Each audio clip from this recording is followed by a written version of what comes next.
هتجيبوا اي نوع مانجا بتحبوه، وبالسكينه هتشيلوا كده حته صغيره من فوق بس لحد ما البذره تبان، وبالراحه قوي بالسكينه نحاول نفصل البذره عن المانجا بالشكل اللي انتوا شايفينه ده.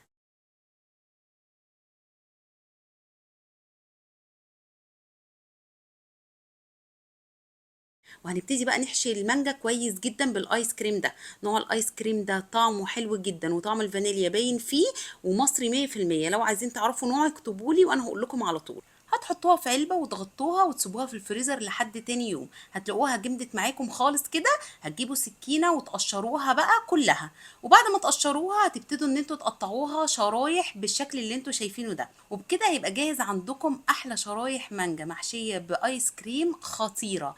عايزه اقول لكم في الجو ده بتنعش جدا وبترطب كده على القلب. طعمها يا جماعه خطير وخفيفه جدا وهتعجب البيت كله. جربوها، انا واثقه جدا انكم هتحبوها.